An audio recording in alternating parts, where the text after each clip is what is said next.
Here in Asheville, North Carolina, semifinal Friday continues for the Southern Conference Women's Basketball Championship. The number 3 seed, the Uncg Spartans, who shared first place in a three-way tie at the end of the regular season against the 7th ranked and 2-time reigning Socon champion Mercer Bears. Earlier today, the Samford Bulldogs rolling past Furman, a 30-point win for the number 1 seed.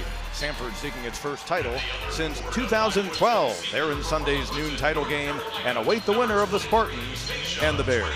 Hi, everybody, and welcome back to Asheville with Robin Muller, Pete Hannity with you. Uncg, a very balanced and talented team, but the Mercer Bears, despite the fact they have struggled throughout the season and lack really only depth, they are a talented bunch, a dangerous bunch at this point in the year. To me, they're the dark horse. They're the team that is most familiar with being here and being successful of late. They have a strong balance in their weaponry, and if they can come out and establish themselves early, especially with their defense, Uncg is going to be in for a long day. One of the Bears that the Spartans last to contain, Jaron Doherty. She had a fine opening game in the upset victory of Chattanooga on Thursday. And she's a tough player to defend. She fades out of her shot. She has a great step back move, elevates nicely, but she had a lot of help. Those 19 points yesterday were just a piece of the puzzle for Mercer, and it was Amoria Neal-Tyser who did the most damage, shooting 50% from the floor. Whenever Mercer needed a basket, she was there with it, and a lot of them were just right around that free throw line, either off the bounce or off the catch. Look for her to be that streaky player that maybe gets more consistent. Nadine Solomon of Uncg, the Socon Women's Player of the Year, wasn't a huge factor for most of the win against ETSU Thursday, but a go-to player each and every time out. Well, you're not Player of the Year for no reason, and she has a strong game, has the ability to score at will, but she needed a lot of help. She had 6 turnovers yesterday. Asia Boyd picked up a lot of that slack. The thumbprint of the team is putting up 20 points, 7 boards. Look for more of the same. Let's go courtside to the third member of our crew, Erin Summers. Erin? Thanks. After upsetting number 2 Chattanooga just yesterday, Mercer head coach Susie Gardner said that she didn't have any worries about her team being able to shift their focus to today's game against Uncg. They just saw the Spartans to end the regular season, and she said that that scout would be fresh in their minds. It was just about coming out here and performing. All accomplished collegiate players in their own right. Crudup, and she gets the roll. CC Crudup, the junior out of Richmond. She's a bit of an unsung player. She can come up with some good baskets getting to the inside of the defense, but she is also in her own right a defensive specialist. Here comes Uncg. A little step through by Pitchford. Boyd to clean up. What might have been, hopefully for Pitchford, a shot became a pass. Our second semifinal game, the Mercer Bears trying to pull another upset. They have a 1-point advantage. Harris will fire. The freshman knocks down the long 2. Aaron moments ago listened in on the Uncg huddle. Aaron? Coach Patterson spent most of the time talking about offense, saying that she really wants her Spartans to get the shots that they want to take and not letting Mercer push them to different places on the floor. She said that we also need to make sure we're driving to the basket. All-time leading scorer at Uncg with over 2,000 points. Doherty off to a tough start, but delivering there. Bears team trying to not only win a 3rd straight Socon title, but that would obviously mean a 3rd consecutive NCAA tourney appearance. Tough battles against Georgia and Iowa the past 2 years, especially last year, a 5-point loss to Iowa. They were right there, down to the wire. They could be there again if Doherty keeps that up, and it's back out to a 4-point lead. Tough shot by Doherty. She had Twitty right in her face. Not a lot of room to work about those active hands. Crashing the boards hard. Crudup, a strong move, and Uncg has its first lead of the game. The Uncg ending on an 11-0 run. Aaron has Uncg head coach Trina Patterson. Aaron? Coach, you ended the half on an 11-0 run. What changed during that stretch? Well, we moved Nadine Solomon to the point guard position. We needed more offense on the floor, and we're able to get some stops. How is Solomon still helping you without being able to hit her shots?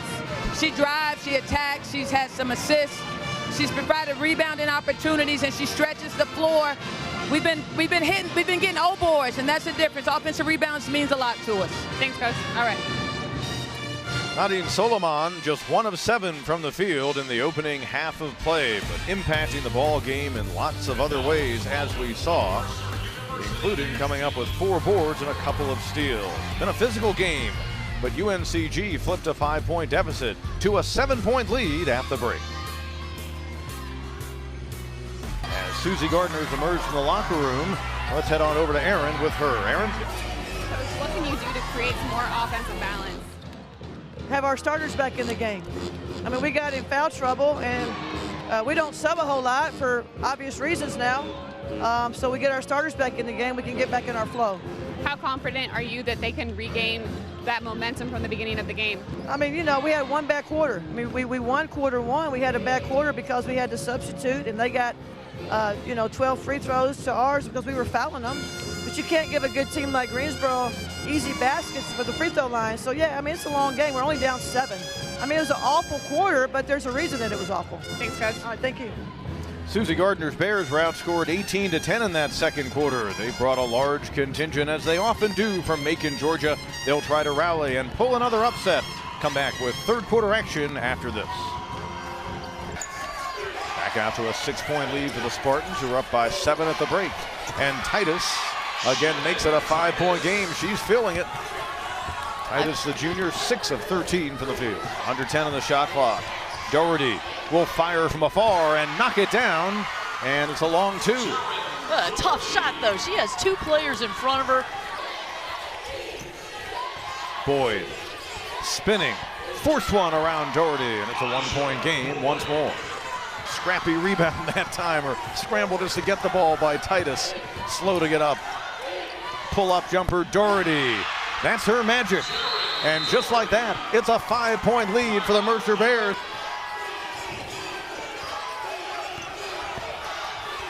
Spinning move inside, Twitty. Yeah, get it to your bigs. At this point in the time, your UNCG, continue to pound it inside, get it to your bigs, go for those high percentage shots. Not surprising that they could beat a Wake Forest team. Bears are 10 of 12 from the line. They're back in front by 1. A drive by Twitty, looking to build on her day, and she does. Give her 18. And now UNCG up by a point, coming up on 2 to go in the 4th. Harris gets it into Doherty. Doherty pulls up, banks it home. Surefire basket for the first teamer in the Socon this year, the sophomore. Against pressure with the clock winding down. Pitch forward, under 5 to go. Pitch forward with 2 to go. Defended by Harris, and we're going to overtime here in Asheville. Both UNCG and Mercer about to play an overtime game for the first time this season. UNCG trying to make it a 3-game sweep of the Bears, who did not go away when they saw the Spartans close the opening half on an 11-0 run and lead by 7 at the break. With Robin Muller, Pete Hannity back with you. Why shouldn't we have extra basketball? What a great game we've seen so far. And something that happened at the end of the horn there, I saw Susie Gardner have Sydney Means meet her players right at the 2 guards at the top, talk to them, forget about it, let it go. You could read her lips. That play's over, we're in overtime, we're okay. But Susie Gardner had her former point guard be the one to address them. That's an astute point. Aaron. Speaking to your point, Robin, it was Susie Gardner who asked Sydney Means to go and speak to her because she was so mad. She said she didn't want to be the one to do it. She said, I trust you, go talk to her. They took care of that business. Gardner then reminded the entire team, we have 5 more minutes. And listen, Tasia Twitty, she has 4 fouls. We need to go at her hard. So we'll see what happens in the next 5. 5-minute overtime period. 1 minute has elapsed. Doherty, the pull-up. So smooth, so smooth. Don't forget about her down the stretch here. Boyd goes across the lane, and on the best defender in the league at that. Twitty, defended by Titus, close to the hoop, able to score. Aaron's been listening in on the Mercer huddle. Aaron?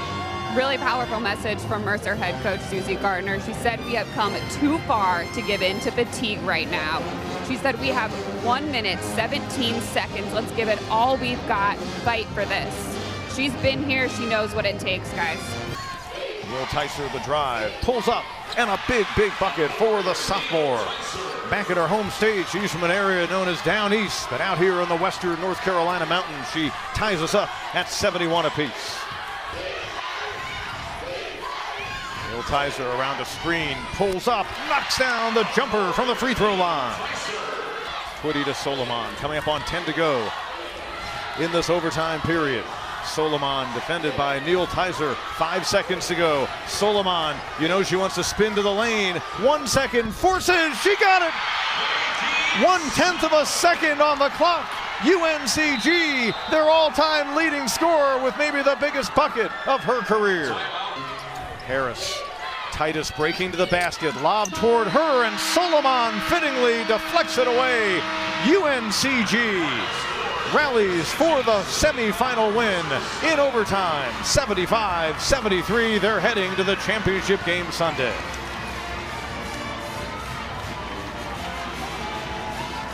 First championship game appearance for the Spartans since 2006. They're seeking their first title since 1998. Nadine Solomon, in the end, the hero. And she has struggled throughout the tournament in terms of getting any consistency with her scoring. That one was her patent spin move, but nowhere to go. Defense closed the door. She was able to chuck it off her shoulder and bank that home. Even with that 1/10 of a second left, UNCG players knew that this was their ball game.